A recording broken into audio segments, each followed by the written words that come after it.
بسم اللہ الرحمن الرحیم۔ السلام علیکم تمام ساتھیوں کا بہت بہت شکریہ۔ صبح ارلی مارننگ ہی پولیٹیکل حوالے سے ہوتا ہے 11 بجے پریس کانفرنس کرنا، تو آپ سب یہاں تشریف لائے پاکستان مسلم لیگ ہاؤس میں۔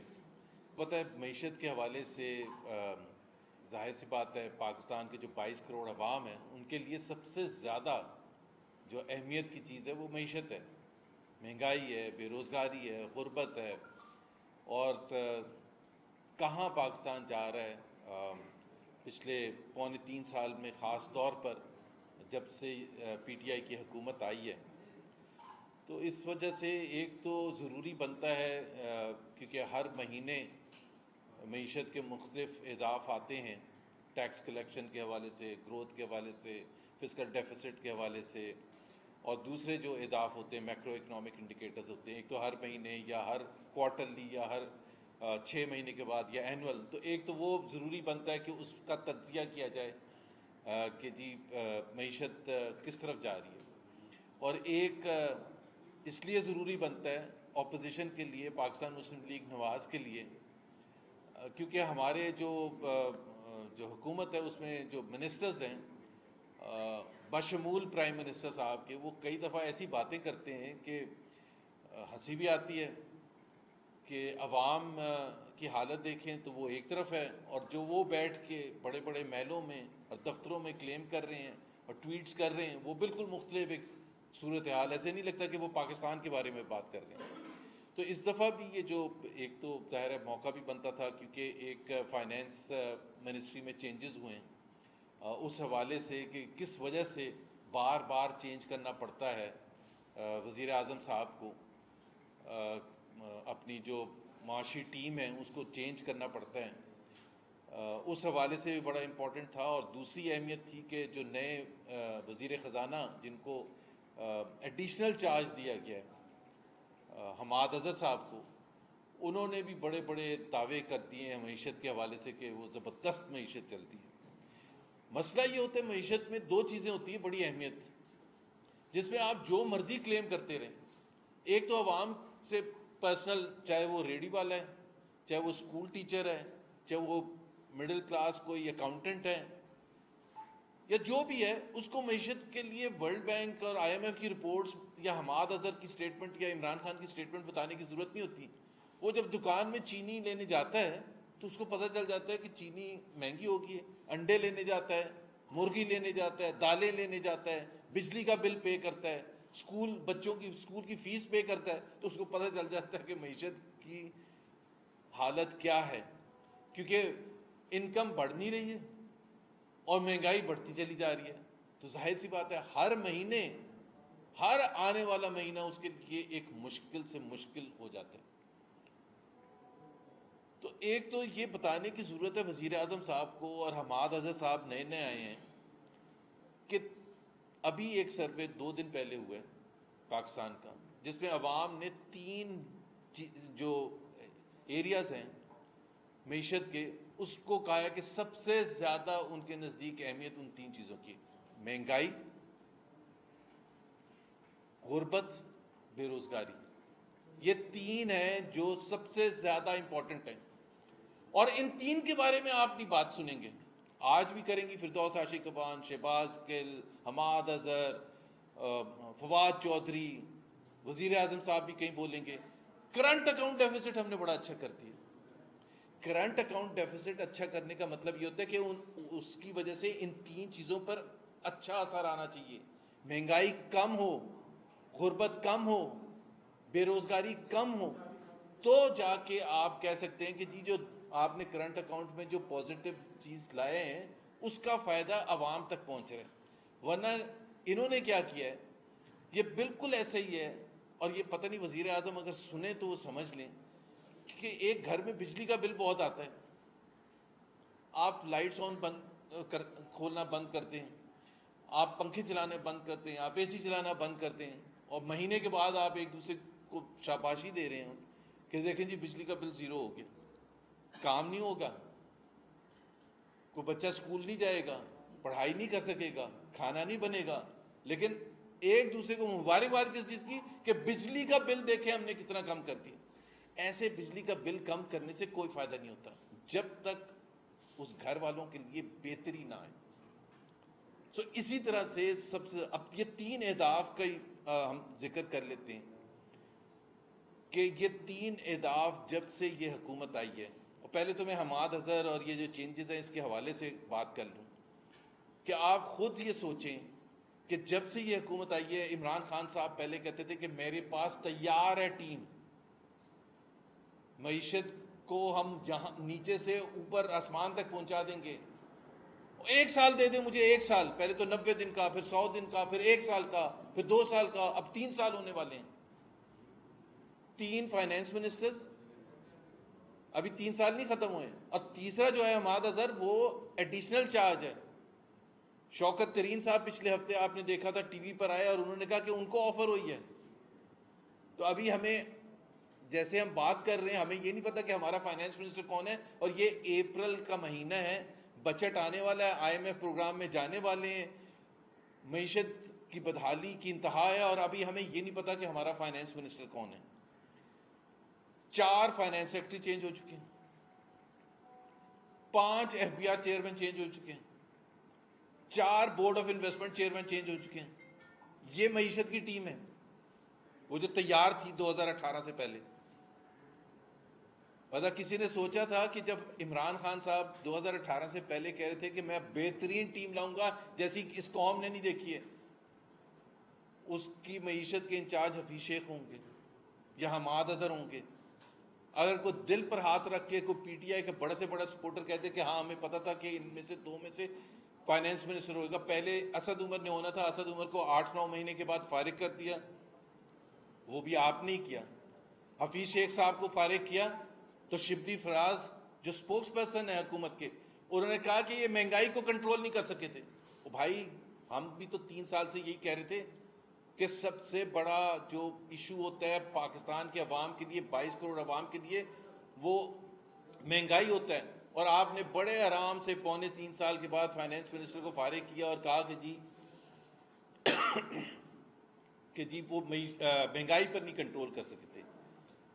اب حماد اظہر صاحب کو لے کے آئے ہیں اور ساتھ میں اوپر ان کے بٹھا دیا شوکت ترین صاحب کو، اور اکنامک ایڈوائزری کمیٹی جس میں شوکت ترین بھی ہے اور بھی لوگ ہیں. کسی نے کہا تھا وہ چلے ہوئے کارتوس وہ دوبارہ سے لا کے بٹھا دیے ہیں، اور وہ معیشت کو پہلے بگاڑ اتنا چکے ہیں، اب کیا ٹھیک کریں گے. حماد اظہر صاحب نے 2 دن پہلے دعویٰ کیا کہ معیشت بڑی زبردست چل رہی ہے، اور انہوں نے کہا کہ جی اس اگلے سال پاکستان کی گروتھ جو ہے 4% ہوگی.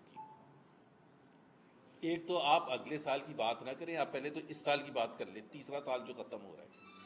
کیونکہ وہ ہوتا ہے ٹرک کی بتی کے پیچھے لگانا کہ ہمارے آخری سال میں گروتھ بڑی زبردست ہوگی.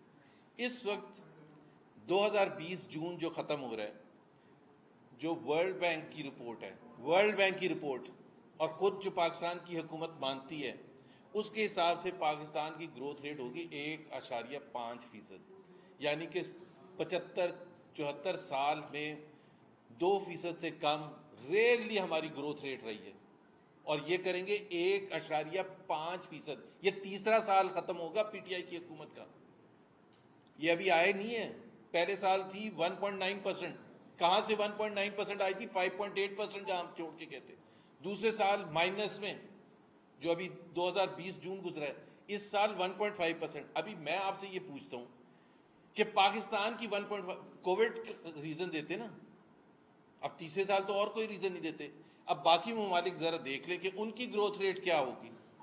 پاکستان کی 1.5%، نیپال 2.7%، انڈیا 11.5%، بنگلہ دیش 3.6%، ملائیشیا 7%، ترکی 6%، فرانس، یورپ لے لیتے ہیں، یورپ وغیرہ میں گروتھ ریٹس اتنی نہیں ہوتی ہیں، 1%، 2%، 3%. فرانس 5.5%.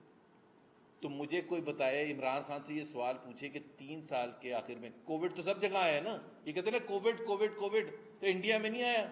انڈیا میں تو تباہی پھیر دیا کووڈ نے. بنگلہ دیش میں نہیں آیا، نیپال میں نہیں آیا، فرانس میں نہیں آیا. وہاں کی گروتھ ریٹس کیوں ہیں؟ کیونکہ ان کی معیشت زیادہ اچھے طریقے سے رن کی جا رہی ہے. یہاں ہماری معیشت رن کرنے کے لیے وزیر اعظم عمران خان صاحب بیٹھے ہوئے ہیں، اور انہوں نے جو ٹیم کا حشر نشر کیا ہے، ایک تو ٹیم تھی ہی نہیں پہلے، کوئی تھا ہی نہیں پہلے. حفیظ شیخ کے پاس کیوں گئے تھے؟ ٹیم تھی ہی نہیں.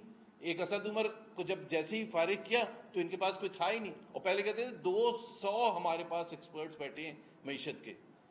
تو سوال میرا یہ ہے کہ گروتھ ریٹ پاکستان کا کیوں 1.5% ہوگا، اور اگلے سال ورلڈ بینک کہہ رہا ہے 2%، حماد اظہر صاحب کہہ رہے ہیں اگلے سال 4% ہوگا. بھائی آپ کس بیسس پر، کون سی بنیاد پر؟ صرف جس طرح میں نے کہا کہ ٹرک کے پیچھے آپ نے لگا دیا ہے کہ جی 4% ہوگا اگلے سال. مہنگائی پورے خطے میں ڈبل سے زیادہ ہے. مجھے بتا دے کوئی وجہ بتا دے کہ پورے، یہ تیسرے سال کے اینڈ ہو رہا ہے، یہ پہلا سال نہیں ہے کہ جی وہ پچھلی حکومتیں کر کے چلی گئی تھی. پورے خطے میں ڈبل سے زیادہ مہنگائی ہے. کس پر اثر ہو رہا ہے؟ غریب لوگوں پر، لوور مڈل کلاس پر، مڈل کلاس پر تباہ برباد کر دیے. اس اتنی نیچے گروتھ کے ساتھ اتنی مہنگائی، اس سے زیادہ لیتھل کمبینیشن نہیں ہو سکتا. دوسرا جو بڑا ایشو جو پاکستان کے عوام کے مطابق مہنگائی کے علاوہ غربت میں آپ یہ دیکھیں کہ جتنا اضافہ کیا گیا ہے، تقریباً 1.5 کروڑ پاکستانی کو پچھلے 3 سال میں غربت کی لکیر سے نیچے دھکیل دیا گیا ہے. 1.5 کروڑ. پاکستان کی تاریخ میں بڑے بڑے پولیٹیکل کرائسس آئی ہیں، جنگیں بھی ہوئی ہیں، 1.5 کروڑ لوگ 2.5 سال میں غربت کی لکیر سے نیچے نہیں کبھی دھکیلے گئے تھے. اور سب سے بڑی جو افسوس کی بات ہے اور ہنسی بھی آتی ہے کہ یہ پہلی حکومت ہے دنیا کی تاریخ میں جو سمجھتی ہے کہ ہم جتنے لوگوں کو غربت کی لکیر سے نیچے دھکیلتے ہیں، تو وزیر اعظم صاحب کھڑے ہو کے کہتے ہیں کہ ہم نے احساس پروگرام اتنا بڑھا دیا. اس میں کوئی فخر کی بات نہیں ہے. فخر کی بات یہ ہوتی ہے کہ غربت کی لکیر سے نیچے سے لوگوں کو اوپر لے کے آئیں، ان کو نوکریاں دے کے، فیکٹریاں بنا کے، انڈسٹریلائزیشن کر کے، انویسٹمنٹ لا کے. یہ کون سی حکومت ہے جو صرف اس چیز پر فخر کرتی ہے کہ جی ہم نے اور لوگوں کو دھکیل دیا نیچے اور اس وجہ سے ہمارا احساس پروگرام بڑھ گیا؟ یہ پہلی حکومت ہے. بجائے کہ آپ 3 سال کے بعد کھڑے ہو کے یہ کہتے کہ احساس پروگرام میں نے 120 بلین پر شروع کیا تھا، میں نے 50 لاکھ لوگوں کو یا 60 لاکھ لوگوں کو غربت کی لکیر سے اوپر لے کے آئے ہیں، اس لیے ہمیں اب ان کو پیسے دینے کی ضرورت نہیں ہے کیونکہ وہ کما رہے ہیں. یہ ہوتی ہے ایک منطق. بے روزگاری 1 کروڑ نوکریاں دینی تھی 3 سال میں، یعنی کہ 60 لاکھ، 70 سے 80 لاکھ جا چکی ہیں. سو تینوں جو اہداف ہیں جو کسی ملک کے لیے بھی، آج بھی جو میں نے سروے کا ذکر کیا تھا وہ 3 ہیں، لیکن اس 3 کی نہیں بات کرتے ہیں. حماد اظہر صاحب نے کہا کہ اللہ کا شکر ہے ٹیکس ریونیوز جو ہیں بڑے زبردست بڑھ رہے ہیں، 10% بڑھ گئے. ابھی آپ مجھے یہ بتائیں کہ 3 سال میں 10% ٹیکس ریونیو انکریز ہوئے صرف 3 سال میں، یعنی کہ تقریباً 3% ہر سال ایوریج اگر لگائیں 3%. انفلیشن کتنی رہی ہے؟ Double digit. تو کم سے کم ٹیکس ریونیو اتنا تو گرو کریں جتنا آپ کا انفلیشن ہے.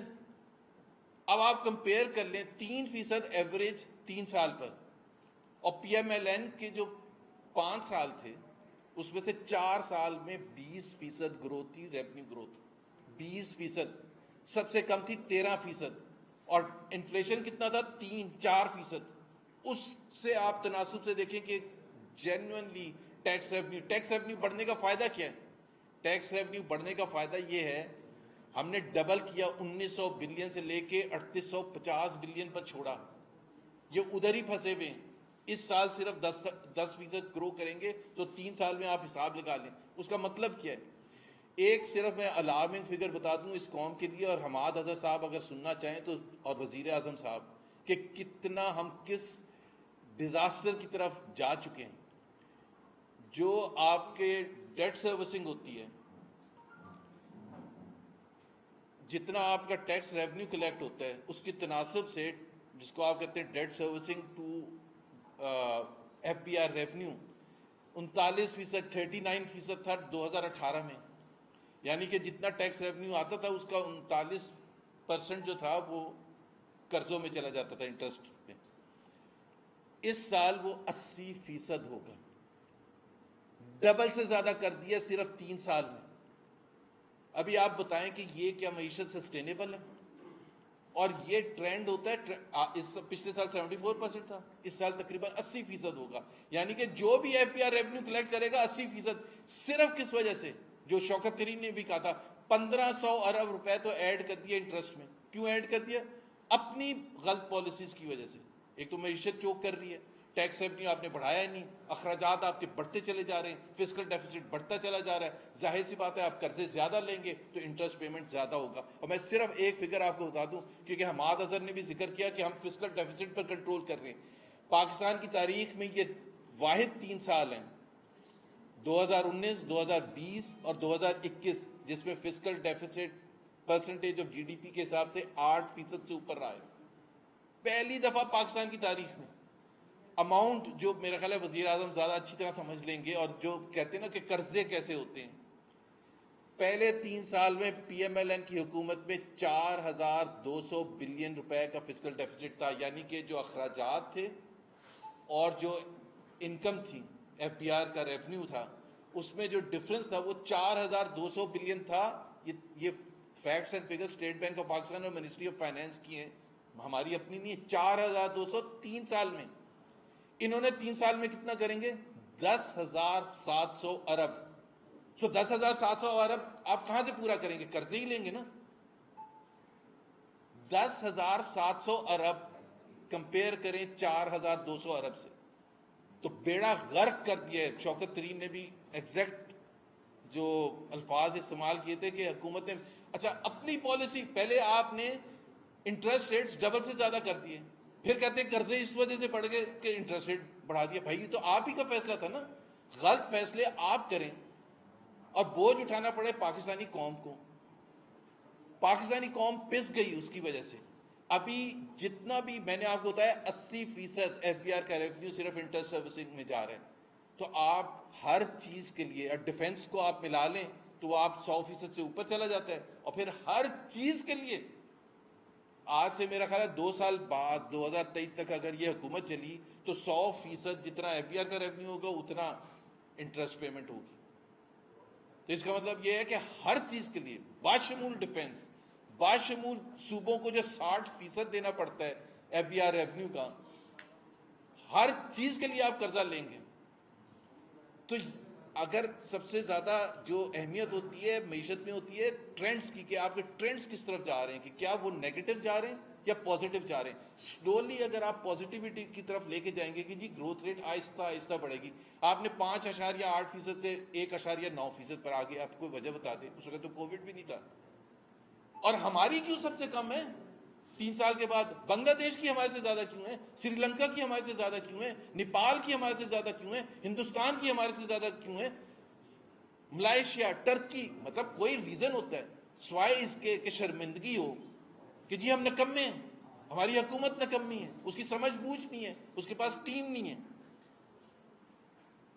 تو ایک تو یہ حماد اظہر صاحب کے لیے مشورہ یہ ہے کہ اس میں جس طرح میں نے کہا نا کہ 2 چیزیں ہوتی ہیں، آپ کی ٹویٹس کرنے سے اور آپ کی پریس کانفرنس کرنے سے اور یہ کہنا کہ جی معیشت بہتری کی طرف جا رہی ہے، بہتری کی طرف آپ عام عوام سے جا کے پوچھ رہے ہیں۔ آپ میکرو اکنامک انڈیکیٹرز دیکھ لیں، آپ ورلڈ بینک کی رپورٹ دیکھ لیں، آپ آئی ایم ایف کی رپورٹ دیکھ لیں، اور کمپیئر کر لیں پاکستان کو اس 3 سال کو پچھلے اعتبار سے، پی ایم ایل این کے اعتبار سے، ہر حوالے سے، مہنگائی کے حوالے سے، غربت کے حوالے سے۔ پتہ ہم پہلے دن آ کے مہنگائی کم ہونی شروع ہو گئی، غربت کم ہونی شروع ہو گئی، بے روزگاری کم ہونی شروع ہو گئی۔ ان کے 3 سال میں مہنگائی اوپر، بے روزگاری اوپر اور غربت اوپر، اور جو چیزیں اوپر جانی تھی گروتھ ریٹ وہ نیچے۔ پاکستان کی تاریخ میں سن 47 سے لے کے پہلی دفعہ پچھلے سال نیگیٹو گروتھ ہوئی۔ پھر پاکستان میں کیا کیا کرائسس نہیں آئے، ایسٹ پاکستان الگ ہو گیا، سول وار ہو گئی، 3 جنگیں ہو گئیں، حکومتیں چینج ہو گئیں، بڑے بڑے یہاں سیلاب آ گیا، تباہ حالی آ گئی، لیکن مائنس میں کبھی نہیں گئی تھی. جو میں کہہ رہا تھا نا ٹرینڈ، تو اگر آپ ہماری حکومت جب آئی تھی 2013 میں تو 3% سے کم تھا گروتھ ریٹ. پہلے سال 4% سے اوپر آ گیا، پھر 4.2%، 4.5%، پھر 5%، پھر 5.8%. اسی طرح سے مہنگائی جہاں ہم چھوڑ کے گئے 3% سے کم. اب یہ ایک ماحول ہے جس میں پاکستانی عوام نے فیصلہ کرنا ہے کہ کیا جو حکومت ہے، کیا اس میں 3 سال کیا کم عرصہ ہوتا ہے جس کو ٹیسٹ کرنے کے لیے کبھی یہ ریزن فیلئر کا، کبھی دوسرا ریزن فیلئر کا، کبھی کرونا فیلئر کا آ جاتا ہے، کبھی کہتے ہیں کہ جی مجھے تو ٹیم بھی نہیں اچھی ملی، مجھے تو بیوروکریسی بھی نہیں اچھی ملی. ابھی سال سے زیادہ ہو گیا چینی کا کرائسس ہے، سال سے زیادہ. کرائسس کیا ہے پاکستانی عوام کے لیے؟ کرائسس کیا ہے چینی کا؟ مہنگی ملتی ہے. بس 55 روپے کی چھوڑ کے گئے تھے، 110 115 تک پہنچ گئی. کمیشن بن گیا ہے، انویسٹیگیشن ہو گئی، FIR کٹ گئی. شام کو یہ نہیں چیک کرتے ہیں شہزاد اکبر صاحب جا کے کہ چینی کی قیمت کتنی ہے، لیکن یہ آگے ضرور بتاتے ہیں کہ آج ہم نے 3 اور FIR کاٹ دی. ابھی کوئی اس معصوم پاکستانی کا کوئی انٹرسٹ ہے جس کو 110 115 روپے کی چینی مل رہی ہے، جس کو دالیں اتنی مہنگی مل رہی ہیں، جس کو آٹا اتنا مہنگا مل رہا ہے؟ اور یہ مہنگا کیوں ہے؟ سکیمز ہیں، پیسے بنائے جا رہے ہیں، دبا کے پیسے بنائے جا رہے ہیں، اور ان کے اپنے ناک کے نیچے پیسے بنائے جا رہے ہیں. ندیم بابر کو ہم چیخیں مار مار کے تھک گئے کہ جی کنفلکٹ آف انٹرسٹ ہے، وہ پیسے بنا رہے ہیں. 3 سال اس کو بلینز اینڈ بلینز بنانے دیے، اور اس کے بعد اس کو کہا کہ آپ فارغ ہیں. تو اس کا کوئی حساب کتاب ہے؟ وہ کیانی صاحب جو ہیں، کیا نام ہے، جو پہلے ہیلتھ منسٹر تھے، دوائیوں کا سکینڈل ہوا، عامر کیانی صاحب، ان کو سیکرٹری جنرل بنا دیا پارٹی کا. بتا آپ عہدہ دیکھیں، مطلب ان کی پروموشن ہو گئی.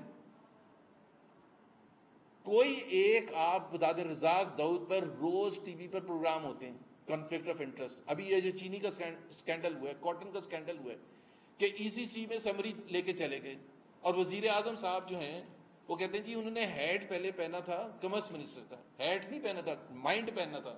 مائنڈ آ کے آپ نے سائڈ پر رکھا اور آپ نے سائن کر دی سمری. اور پھر کہہ رہے ہیں ECC تو صرف معیشت کے حوالے سے فیصلہ کرتا ہے. بالکل غلط بات ہے. میں 3.5 سال ECC کا ممبر رہا ہوں.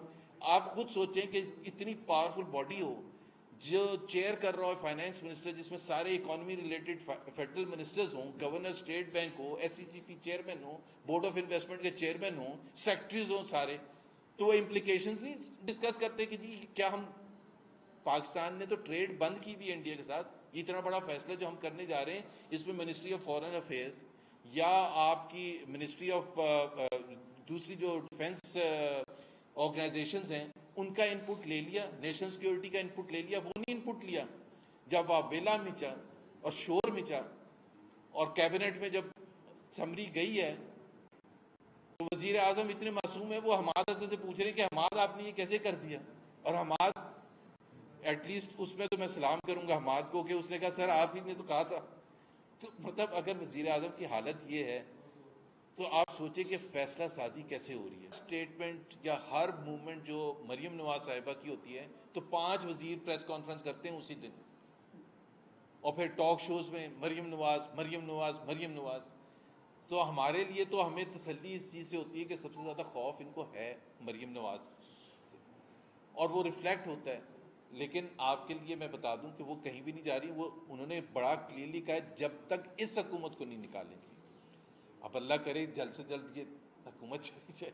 اچھا، یہ بتائیں کہ پیپلز پارٹی سے معاملات اب تک کہاں پہنچے ہوئے ہیں، کیا پوزیشن ہے؟ دونوں اپنے اپنے موقف پہ قائم ہیں. اب پیپلز پارٹی بھی کوئی چارج شیٹ تیار کر رہی ہے آپ کے خلاف. ان کا خاص طور پہ یہ کہنا ہے کہ پنجاب میں جو سینیٹر نون لیگ نے PTI سے مل کر سلیکٹ کروائے تو وہ بھی تو PDF جماعتوں سے نہیں پوچھا. اور بھی اس طرح کی کئی باتیں. ایک تو وہ پنجاب کے حوالے سے میں کلیریفائی کر دوں کہ سینٹ کے الیکشن سے پہلے، اس کے دوران، اس کے بعد آپ کو پتہ ہے جو سب سے زیادہ بات ہو رہی تھی سینٹ کے الیکشن کے حوالے سے وہ تھی پیسوں کے حوالے سے. پیسے کی لین دین، کروڑوں روپے لین دین ہو رہی ہے ایک ایک سیٹ پر. وزیر اعظم صاحب نے خود کہا کہ جی 50 سے 70 کروڑ ریٹ چل رہا ہے بلوچستان میں ایک سینٹ کی سیٹ کا. یہاں آپ کو پتہ ہے کہ PTI نے خود الزام لگایا اپنے